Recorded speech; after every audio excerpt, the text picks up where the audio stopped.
worst plane crashes. And search for the breakthrough technology that's made your next flight a whole lot safer.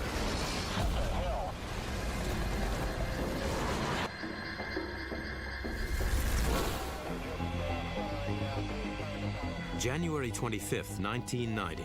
As fog engulfs JFK, planes stack up overhead. The tower routes Avianca Flight 052 for final approach. At 600 feet, the pilot hits a blast of turbulence and aborts the landing.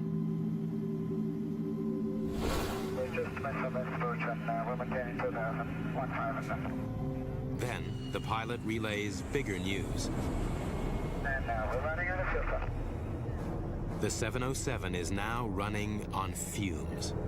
Avianca 052, you have enough fuel to make it to the airport? Avianca 052, New York.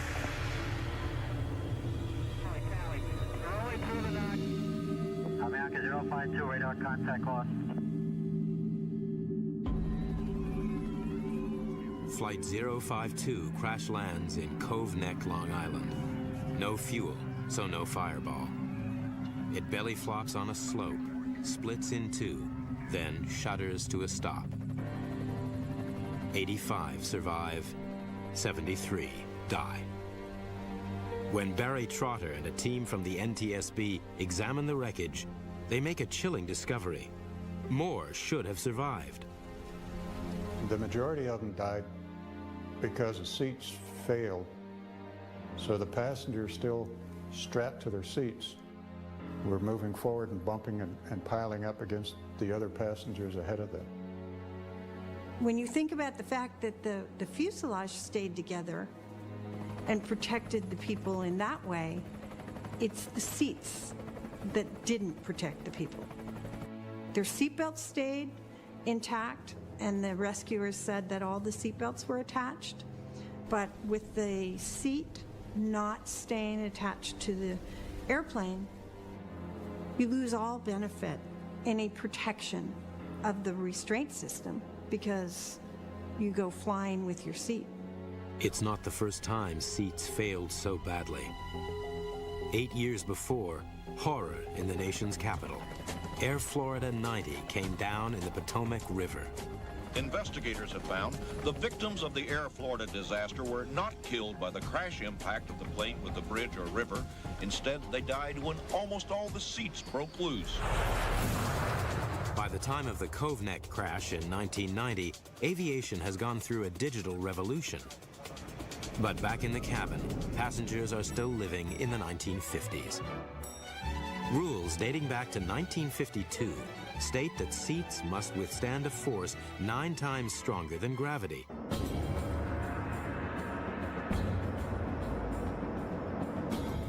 Here's how they tested a seat. Load it with a block of wood and pull it in all directions at 9 Gs. The problem with that test was that it was a static test. That means, in engineering terms, it was a slowly applied load. Of course, a crash is a very rapidly applied load. Throughout the 70s, engineers conduct all sorts of dynamic tests, but only on the airframe, not the seats. Not until 1981 does the FAA finally open a facility to dynamically test seats. One of our most spectacular videos that illustrates the problems with the 9G seats, we called it Flying Freddy. Freddy reveals the fatal flaws. The legs sit rigid in a lightweight track. On impact, the track buckles, and mayhem. The legs are cast from brittle steel. They can't absorb the kinetic energy thrown at them during the crash.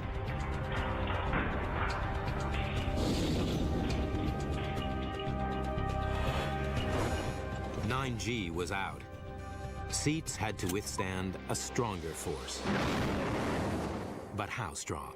There was a lot of research that went into determining just what G level was being experienced by the occupants of survivable airplane crashes. And this is from dropping fuselages and controlled impact demonstrations. At NASA's drop test facility in Langley, tests reveal that both passengers and aircraft floors can survive impacts up to 16 Gs.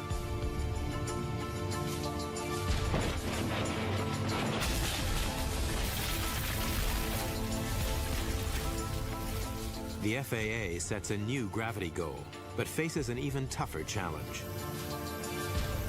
Design a seat that can run down this track at 44 feet per second and survive a sudden halt equal to a 16G impact.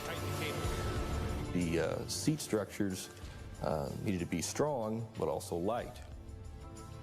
So that ended up being a catch-22. If you made it stronger by making it heavier, because it was a dynamic test, now that weight worked against you. Seat manufacturers would bring in prototypes. We'd put them on our test sled, and invariably, they would simply break loose and go flying off the sled.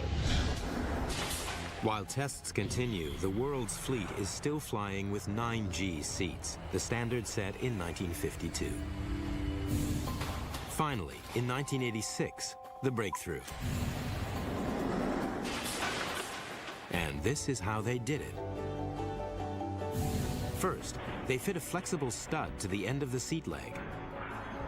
When the track buckles, the foot swivels instead of snapping out. Second, they cast the legs in a C shape. In a crash, the back legs straighten and the front legs compress. As the legs crumple, they absorb most of the kinetic energy of the impact. When that seat finally stayed on at 16 Gs,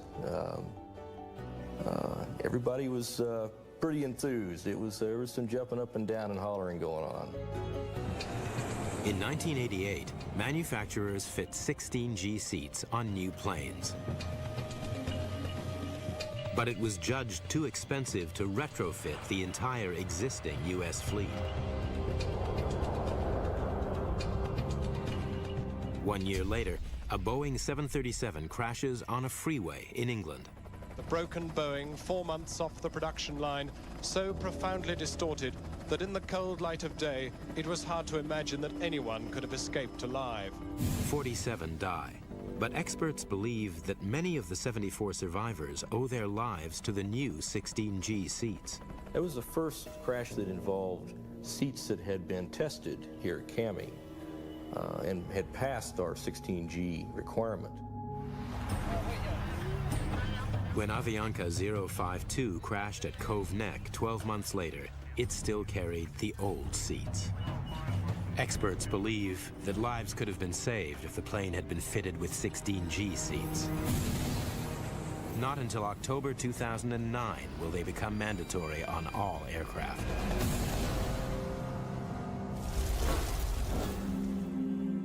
Los Angeles has always had some of the busiest skies in the country. In 2008, almost 60 million people flew in and out of LA in one single month. Busy skies, but closely watched. Over an area of 7,000 square miles, 25 airports, employing nearly 300 air traffic controllers. August 31st, 1986. A clear day with visibility up to 14 miles. At 11:46 a.m., the LAX tower clears Aero Mexico 498 for descent. On board, 58 passengers and 6 crew. 6 minutes later, the DC-9 disappears from the radar screen. A photographer captures the moment it drops from the sky. Talking about tons, literally tons of aluminum and parts coming down in a very uncontrolled fashion. The DC-9 crashes over the sprawling suburb of Cerritos. There's smoke, there's fire everywhere. It creates an enormous destructive path. It's carnage. Rescue teams quickly make a grim discovery. The wreckage is from 2 aircraft. In a schoolyard, they find the fuselage of a twin-seater Piper. All 67 people on the planes are killed, 15 more on the ground. How did 2 aircraft collide on a clear day in such closely watched skies?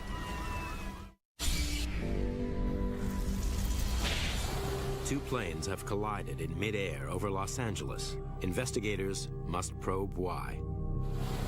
They check the flight records and discover the Piper left Torrance Airport 12 minutes before the crash.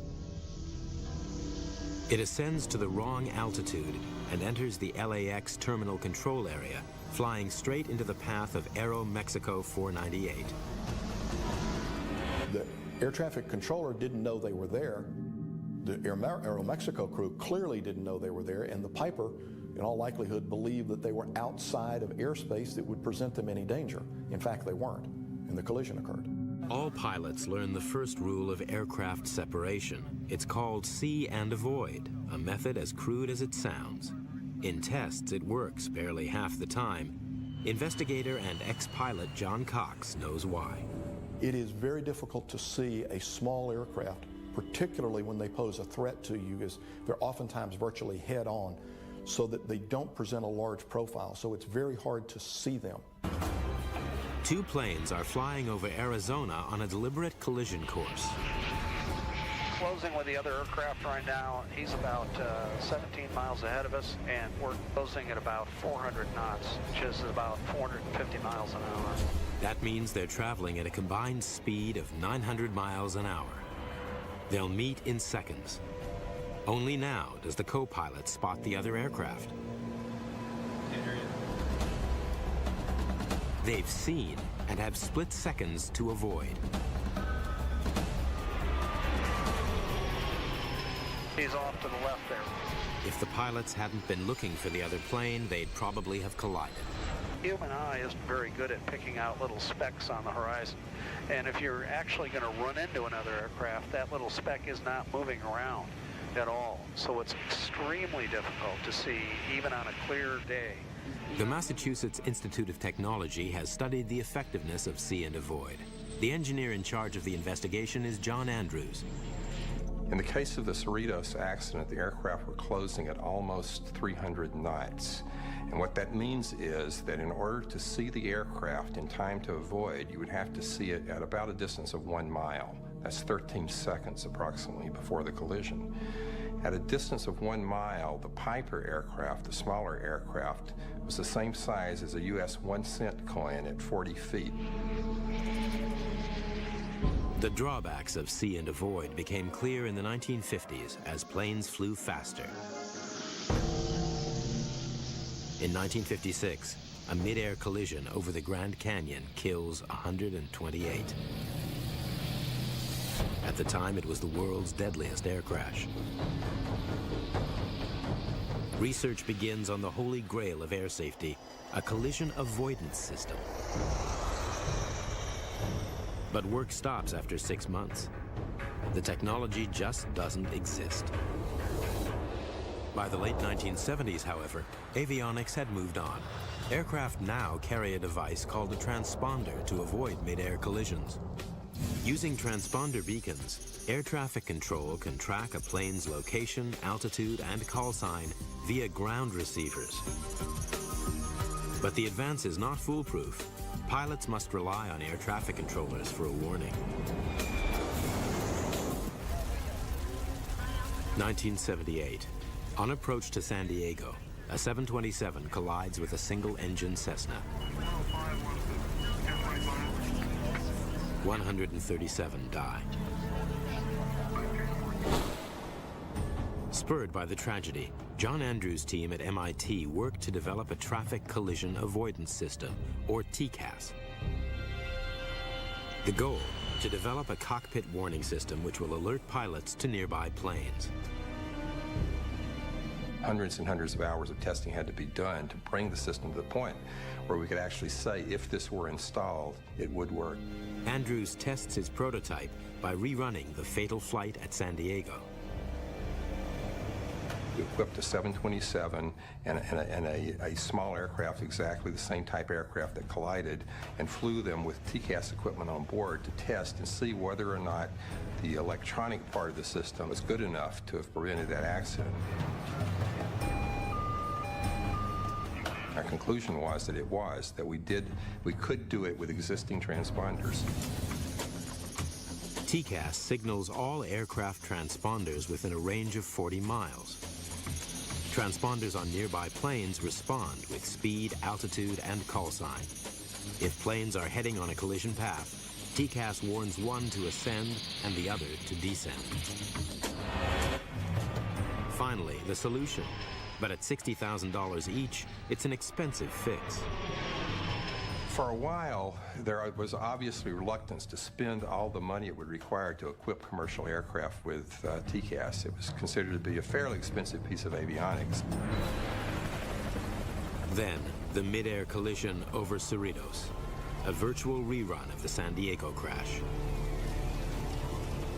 And Cerritos was the key event that pushed the system from the laboratory and from the experimental flying into actual daily operational use. After Cerritos, the FAA makes TCAS mandatory on all large U.S. aircraft. In 1993, it was required on all planes carrying more than 30 passengers. Descend, descend, traffic, traffic. Today, every plane entering U.S. airspace is required to have it. Aircraft that's plus 100. TCAS has literally saved numbers of airliners, including one that I was flying. We would have probably struck a small airplane over Central Florida had we not had TCAS warning.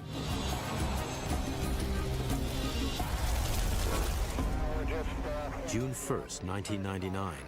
American Airlines 1420 from Dallas-Fort Worth makes its final approach into Little Rock. As they head toward runway 4R, they fly into a tempest. It was a very stormy night, and the airplane was late, very late. They landed on a rain-flooded runway in very high wind conditions. Had to land on the high side of the speed threshold because of all the events going on around him. And went off the side back to the center. And he went off the end going quite fast. 146 lives hang in the balance. Little Rock, Arkansas. A plane crashes in a severe thunderstorm. We just kept on going and we slid off. And all I remember is the stewardess screaming, "Brace." We started to turn the plane just started sliding. I just held on and prayed that, that I would see my parents. Most of the 146 on board survive. The pilot and 10 passengers die. The survivors have a lucky escape. The aircraft stopped just short of the Arkansas River. Investigators piece together the final moments. The plane left the runway at high speed, smashed into a lighting gantry, broke into 3 sections, and burst into flames. They conclude that the pilot shouldn't have landed during a level 6 thunderstorm, the most severe. The crash is classified as a runway overrun. Most of them never make the paper. Most of them are non-events other than the airplane went off and gets stuck in the mud. You see more serious ones also every year. Runway overruns happen alarmingly often.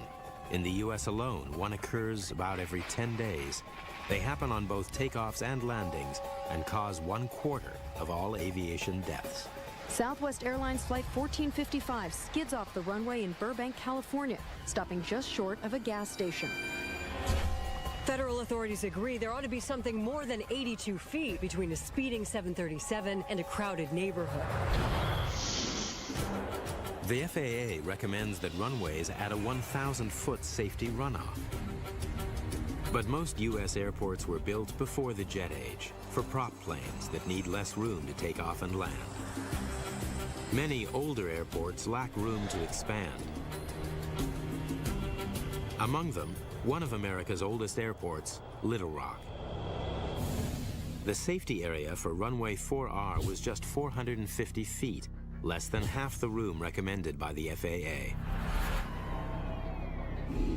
New York's JFK International Airport is even more cramped, hemmed in on 3 sides by water. On February 28, 1984, a DC-10 overshoots runway 4 left and ditches in Jamaica Bay. Miraculously, all 177 passengers and crew survive. The manager of aeronautical operations at JFK is Pam Phillips. The question was raised. We had this overrun.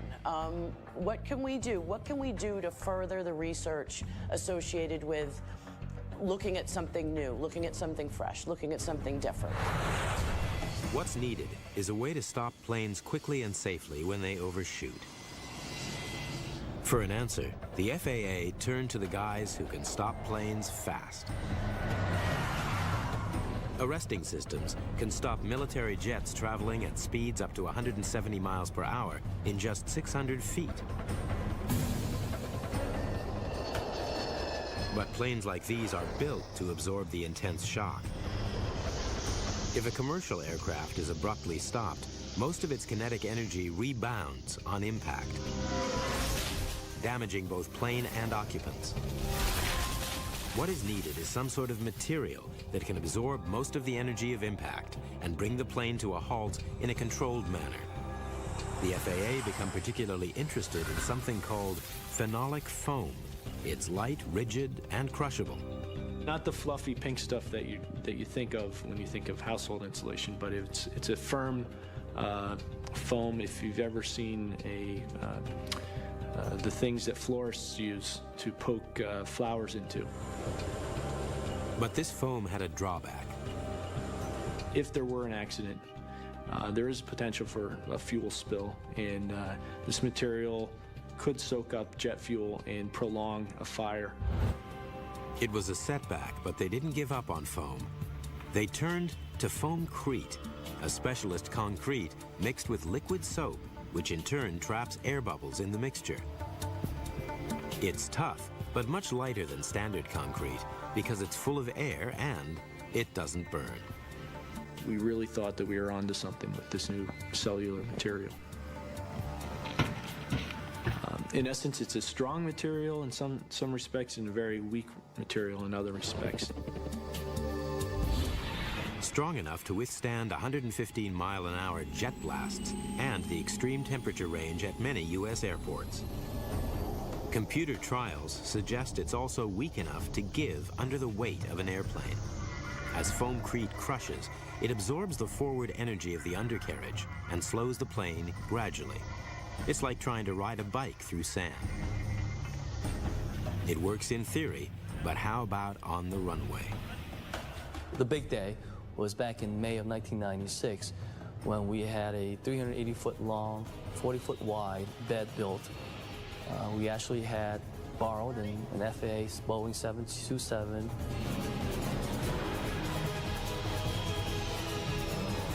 The jet is traveling at 50 miles an hour.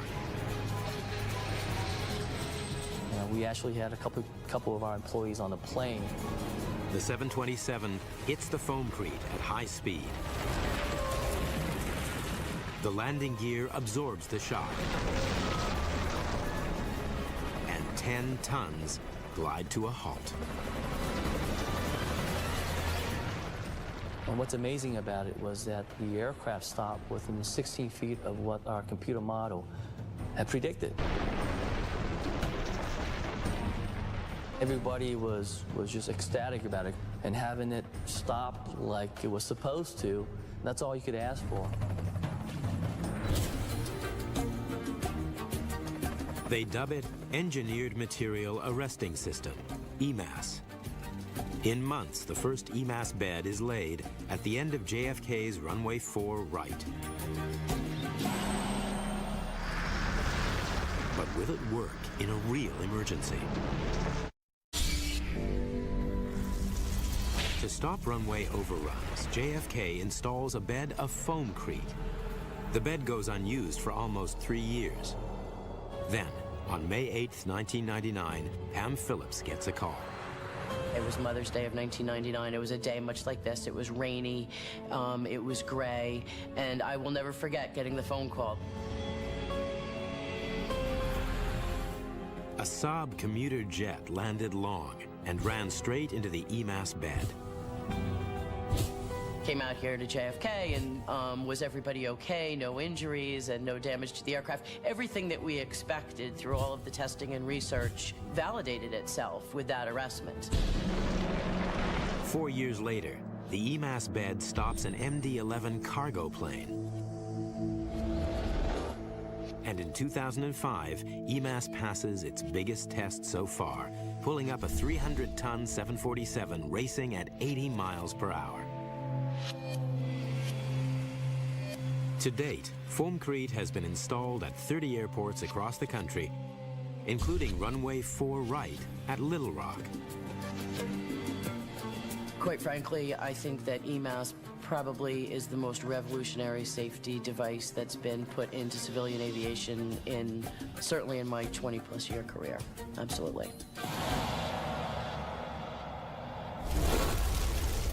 September 2nd, 1998. Swiss Air 111, en route to Geneva from New York, heads north over Canada. It's flying at 33,000 feet with 229 people on board. Air traffic controller Bill Pickrell is coming to the end of his shift. About 10:15 local time, we were advised that there was a Swiss Air flight that was diverting into Halifax for a precautionary landing. Swiss Air 111 Heavy is declaring fan after smoke in the cockpit. Request immediate return. A PAN means something is urgent, but it's not a full-scale emergency. They didn't think it was serious, but this was an aircraft that was about to go across the North Atlantic. Before landing, they have to take precautions. We must dump some fuel. Maybe do that in this area during descent. Are you able to take a turn back to the south, or do you want to stay closer to the airport? Stand by short. No sense of urgency in the pilots' voices. There was no way of knowing that the situation on the aircraft was changing. We are between 12 and 5,000 feet. We are declaring emergency now at time 0124. Swiss Air 111, check you're cleared to start fuel dump. As the pilot tries to speak, he's abruptly cut off.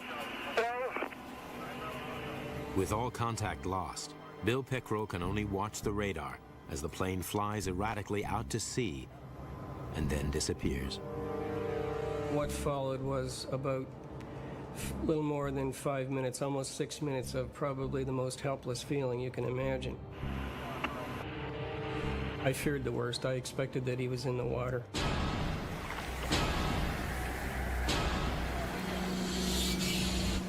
Swiss Air 111 has plummeted into the Atlantic Ocean 6 miles off the coast of Nova Scotia. Heard a loud, it wasn't even an explosion, it was almost like an air wave sort of hit the top of the house and the windows shook. Local people rush to help.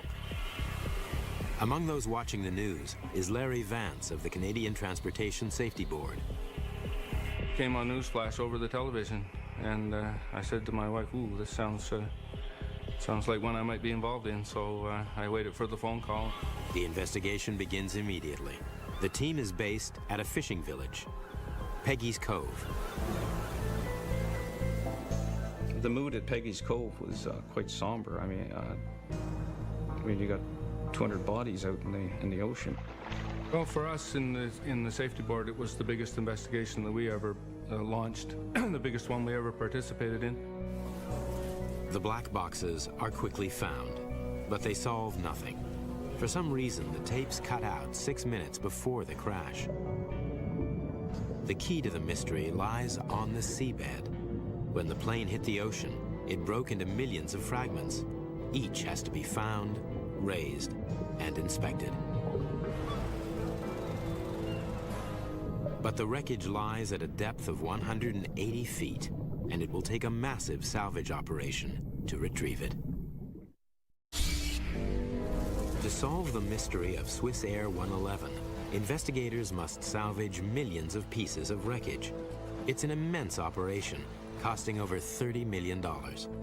After 15 months, they recover 98% of the plane. In a hangar, each piece is carefully washed, sorted, and examined. But the first clue is the pilot's own words. Smoke in the cockpit. Request Immediate return. Much of the wreckage is blackened. There is molten plastic in the cockpit. The controls are burnt and the wiring destroyed. Evidence of a catastrophic fire, and the likely reason why the data recorders stopped working 6 minutes before the crash. To pinpoint the source of the fire, the team reassembles the front 30 feet of the plane. Well, we reconstructed the wreckage on the frame to understand the extent of the fire damage. We were trying to delineate where it started and where it ended. The reconstruction reveals that the fire began above the cockpit, in an area known as the attic, invisible to the crew.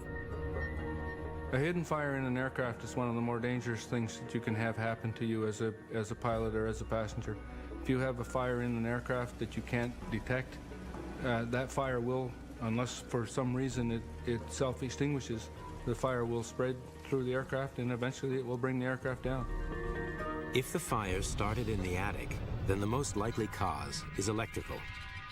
150 miles of wiring runs through the plane. Thousands of them lie in the attic.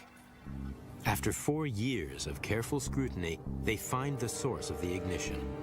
A piece of wire from the in-flight entertainment system. Investigators believe that 2 wires chafed on a metal bracket, wearing away the insulation. An electric arc from the exposed copper then sparks the fire. The blaze destroys vital instrument cables. Out of control, the plane plummets into the sea. But the only material near the wiring is the plane's insulation blanket, and it's not supposed to burn. So how did the fire spread? Investigators zero in on the flame-proof material that covers the insulation. It's called metallized mylar. The industry standard tests, which are demonstrated here, show that when exposed to a flame, mylar shrinks but does not ignite. But there is a question mark about the test itself. There had been reports that despite the tests, metallized mylar was, in fact, flammable. The FAA devises a tougher test that more accurately replicates a plane on fire. It's called the Radiant Panel Heat Test. The results are shocking. Mylar burns. We were very much concerned, and we were concerned that there might be other incidents, and because of that, the FAA issued an airworthiness directive that would require the actual removal of metallized mylar from over 700 airplanes. Metallized mylar is yanked from all aircraft. Scientists look for a replacement that won't burn. They decide on a material called Kapton, a variation on the insulation used on electric wiring. Chemically, it has a makeup that produces a char when it is exposed to heat. This char is a factor in its fire resistance because a char prevents the material from igniting and burning. Kapton passes both the Bunsen burner test and the Radiant Panel Heat Test. It does not burn in either. But to be sure, the FAA subjects it to the ultimate test, 15 seconds in an 1800-degree flame. At these temperatures, the plane itself would melt, but the Kapton is only charred. The most important thing is that once the flame was removed, it did not propagate a fire and it self-extinguished immediately. Across America, this remarkable material, which lines the entire fuselage of a plane, will ensure that the horror of a hidden fire will never be repeated.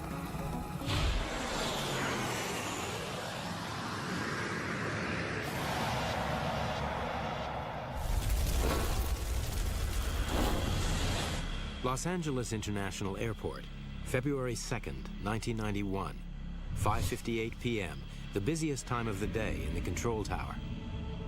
U.S. Air 1493 is en route from Syracuse, New York.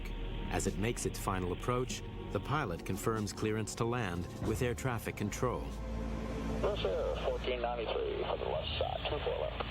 Yes, sir. 1493, Sunline runway 24 left. The pilot's visibility is severely impaired. He is landing into the setting sun. But then he sees something on the runway. What the hell?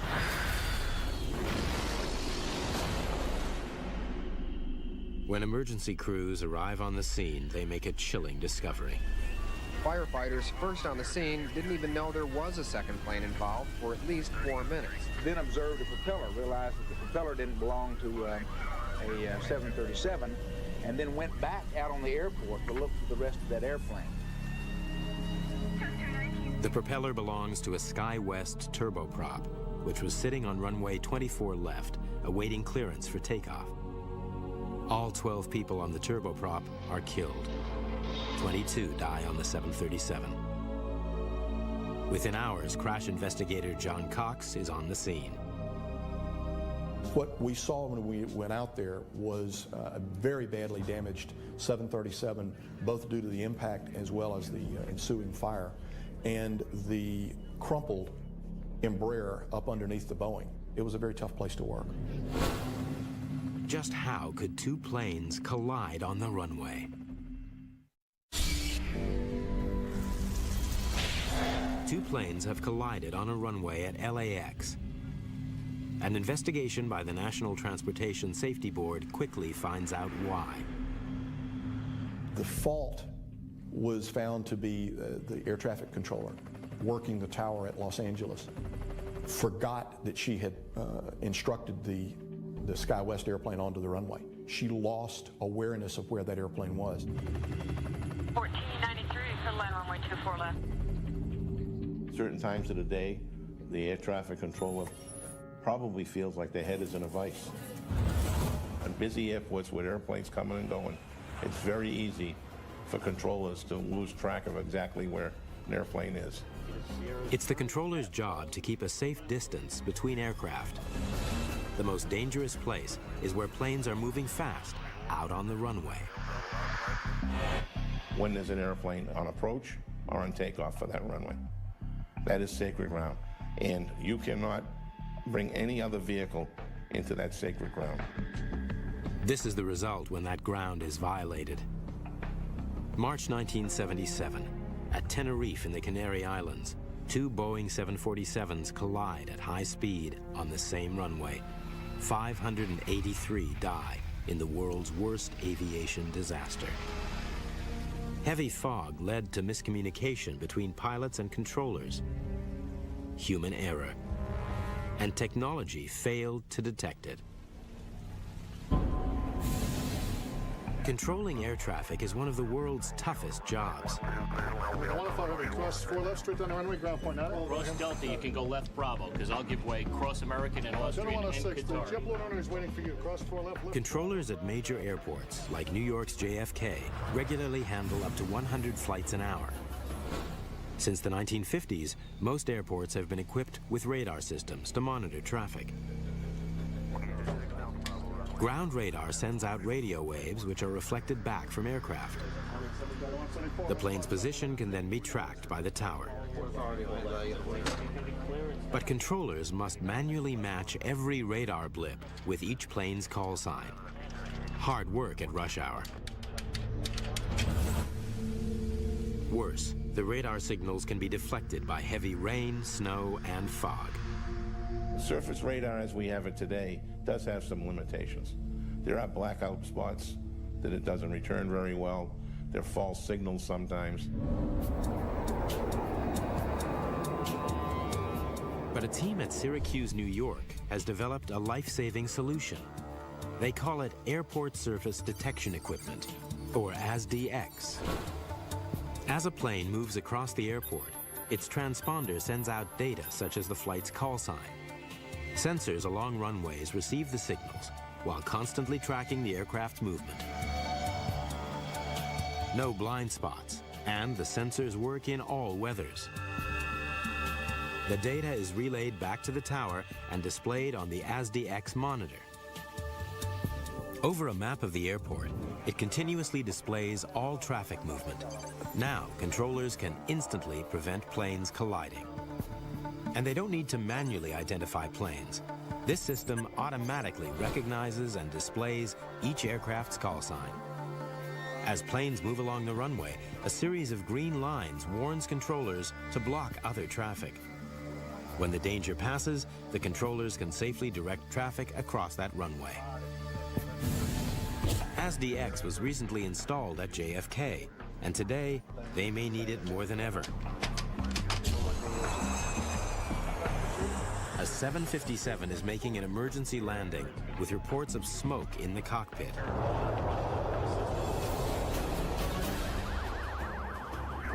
You can contact ground on 121.9. He wants the vehicles to inspect the aircraft. Okay. Worst case? They're going to blow away chutes and also got people all over the place. So we're going to want to make sure we don't have anybody. We'll try and keep all airplanes off of Alpha and Bravo. If passengers need to evacuate the plane, controllers may have to close runways. Yeah, I know. Yeah, I know. If they close a runway, the monitor displays a warning. If a plane approaches the runway, ASDX will sound a conflict alert.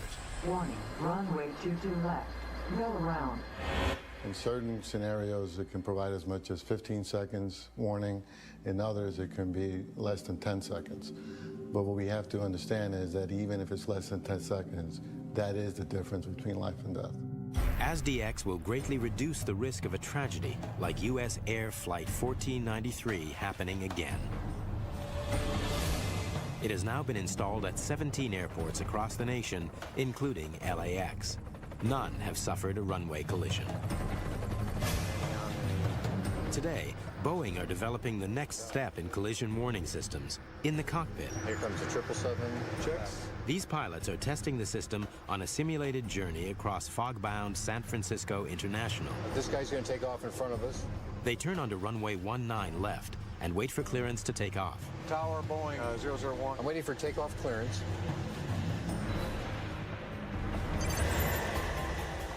Still waiting for my takeoff clearance, and I don't have it yet. But right here, there's an airplane right behind me getting ready to land. He's 2.4 miles out. Tower, Boeing 1, we show traffic landing on runway 19 left. Do you want us to depart, sir? We've lost comm with the tower, Captain. That's much too close for me. Boeing 1, transmitting in the blind. We show traffic on our tail. We're exiting the runway. So within 1 mile, Captain.